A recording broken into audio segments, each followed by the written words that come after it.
Growing up with overweight parents doesn't just affect how you look, it shapes how you live, what you eat, how you think.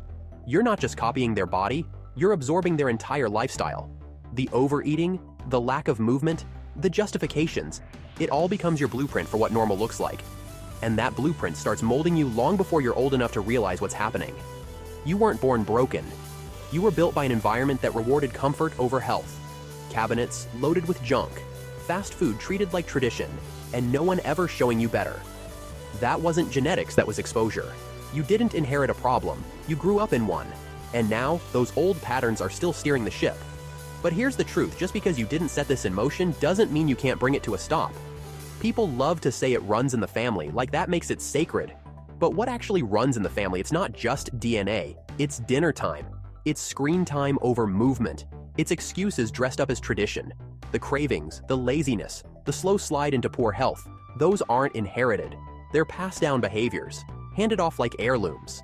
And because no one questions them, they keep getting passed on. It's a generational echo of dysfunction, and the only way to silence it is to stop defending it. You're not cursed, you're trained. And the second you see that, everything shifts. You stop seeing yourself as doomed and start realizing you're in the driver's seat. That's the line between stuck and free. This isn't about blame, it's about ownership. If you want a new future, stop replaying the past. Start rewriting your reality. This conditioning doesn't wait. It starts in the high chair. As a kid, you don't question what's on your plate, you just eat what's handed to you. If that plate is loaded with processed snacks, massive portions, and sugar posing as love, that becomes your baseline. Not because you chose it, but because you didn't know there was a choice. And when the people you trust most feed you this way, it doesn't just impact your health, it shapes your worldview. You don't just pick up habits, you inherit a belief system. Those beliefs harden before you even know what they are. You're being programmed without knowing it. That's how the trap sets in, not with DNA, but with dinner. And by the time you're old enough to look back and see it, it feels unchangeable. Not because you're weak or lazy, but because this way of living was installed in you. But here's the turning point. What you learned doesn't have to be what you live. You're not bound to repeat what broke you. But you can't change the pattern if you keep calling it fate. Yes, genetics can play a role. They might influence your hunger, how your body stores fat, or how easily you burn it. But they're not a cage. They're not the final word. They're just the opening scene. And sure, your starting point might be tougher, but tough isn't the same as impossible. It just means your consistency has to outpace your excuses. Your choices need to be sharper, your effort more focused. Too many people treat genetics like a full stop, like it's a sentence that ends the conversation. This is just who I am. No, it's how you've been operating. That difference matters. Genetics can plant the seed, but your lifestyle makes it grow. And what most don't realize is that grit still beats gifted every time, as long as you don't give up. You've seen it. People with every disadvantage rewriting their story. Not because they had the best start, but because they refused to stop. The ones who lose are the ones who let their excuses outrun their will. But the moment you stop giving your circumstances the final say, everything changes. And here's what most people never hear. Gaining fat as a kid isn't just about looking bigger, it's biological. Overeating at a young age causes your body to create new fat cells, a process called fat cell hyperplasia. And once those cells exist, they don't disappear. You can shrink them, but they're always there, waiting to refill. That's why it feels like you're pushing a boulder uphill when you try to lose weight after years of being overweight. It's not just about motivation, it's your physiology working double time against you. More fat cells means more room for fat, more hormonal signals telling you to eat, more resistance to staying lean. So while others can coast, you're sprinting just to stay even. That's not your fault, but it is your fight. You can't erase your past, but you can outsmart it. You don't use biology as an excuse, you use it to sharpen your edge. Because fat cells aren't just passengers. They're loud. They pump out chemicals that spike your appetite, mess with your hormones, and slow your metabolism. It's a loop. More fat equals more hunger, equals more eating, equals more fat. And unless you intervene, it only gets tighter. But here's where the tide turns, realizing that biology might tilt the field, but you still play the game. You still call the shots.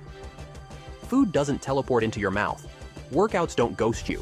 You can feel cravings claw at you and still choose control. You can feel old patterns rising up and still say no. This fight is real, but so is your power. Don't mistake resistance for defeat. Biology complicates things, but it doesn't cancel your chances. The problem is, most people don't want complicated. They want easy. And when things get hard, they bow out, blaming everything but their own decisions. But ease is a lie. It's the lure that keeps you weak. And the more you blame your body, the more you betray your potential. Stop flinching. Start fighting smarter. You're not looking for a way out. You're building the strength to break through. Let's look at what really gets passed down from parents to kids. And no, it's not just the genes. It's the daily choices. It's the emotional blueprint. It's the culture around food and movement. Most kids don't end up overweight because of some rare condition. They're raised on sugar, snacks, and shortcuts. That's the real inheritance. When frozen pizza is the norm, real meals feel extreme. When soda is always around, water feels like a punishment. That's how the default gets distorted. You start equating junk with love, with comfort, with celebration. And it doesn't end with childhood. Those early cues become adult defaults. But at some point, the responsibility shifts. Once you know better, it's on you to do better. But here's the hidden truth. Your childhood didn't just give you habits, it gave you identity. You've spent years being the struggler, the starter who never finishes, the one who always finds a reason why now isn't the time. And, over time, that story became your personality. But identity isn't destiny. You're not your pattern, you're just stuck in a loop. And the moment you stop saying, "This is just me," and start acting like the person who follows through, the game changes. Lasting change isn't about willpower, it's about identity shift. Becoming the person who doesn't go back. And becoming that person requires friction, discomfort, strain. Because real transformation doesn't live in shortcuts, it lives in struggle. You don't upgrade by playing it safe. You don't gain power by avoiding pain. Comfort is a trap disguised as peace. It lulls you into surrender. It doesn't shout, it seduces. It whispers, "You're fine," while it robs you blind. If your life feels flat, lifeless, uninspired, it's not because you failed. It's because you settled. You don't escape by waiting for change, you fight your way out. And no, you don't have to wait for disaster to start. Most people wait for the crash, for the scare, for rock bottom. But what if you didn't need to be broken to begin? What if you chose to move not because of pain, but because of vision? Pain wakes you up.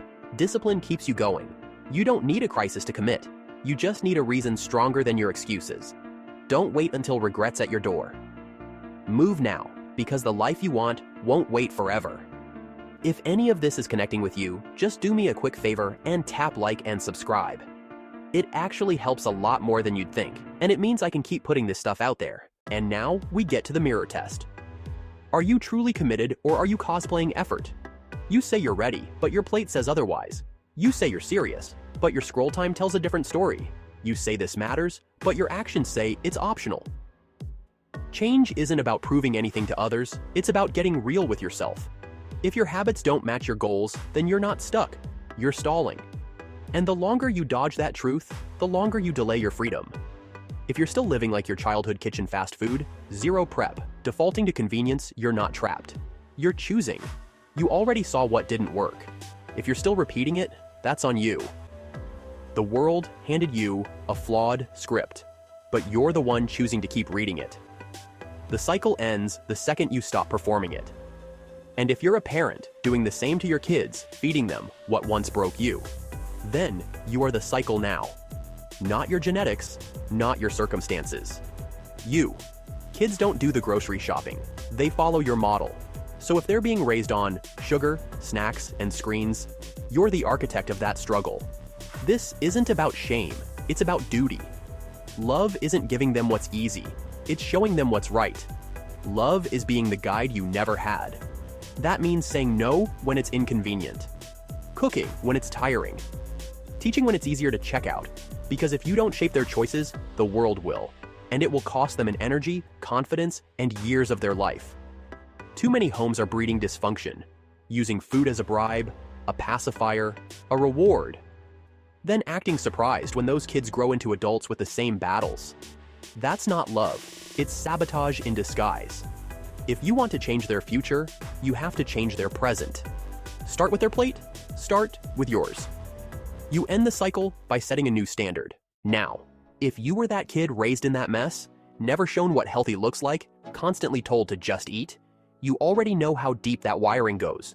You didn't write that story. But now, you're the one turning the pages. The cravings, the oversized portions, the guilt that shows up when you eat clean. That's programming, not destiny. Just because something feels normal doesn't make it right. Just because your past was painful doesn't mean your future has to match. You're not a child anymore. You're the adult now. And that means it's your job to rewrite what normal means. Stop using your upbringing as a hall pass for failure. Break the pattern. Build new defaults. Own it. You've been coasting on autopilot long enough. Living out a version of life that was never chosen, just copied. But it's failing you. If you want something different, it starts with tearing apart the defaults. Your snacks, your excuses, your time, your reactions to stress. Every bit of it deserves scrutiny. Awareness is the spark, but action is the fire. Shop like your results matter. Cook like your life depends on it. Move like your body's worth it. And when things get ugly, and they will, you hold the line and say, not this time. Because that's the moment your past loses its grip. That's the moment comfort gets exposed for what it is. A soft trap. That's where strength starts, not in hype, but in refusal. Refusal to keep shrinking. Refusal to keep starting over. You want transformation? Then act like the transformed version of yourself. The one who prioritizes action over excuses. Growth over guilt. Purpose over patterns. That version of you doesn't live in imagination, it lives in execution. In the hard choices you repeat until they become your new normal. You don't need to be the one who says it runs in my family. Be the one bold enough to say, it ends with me. You didn't choose the chaos you were raised in, but you get to decide what comes next.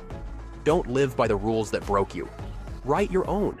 Set a new standard and become the one your future self and your future family will thank.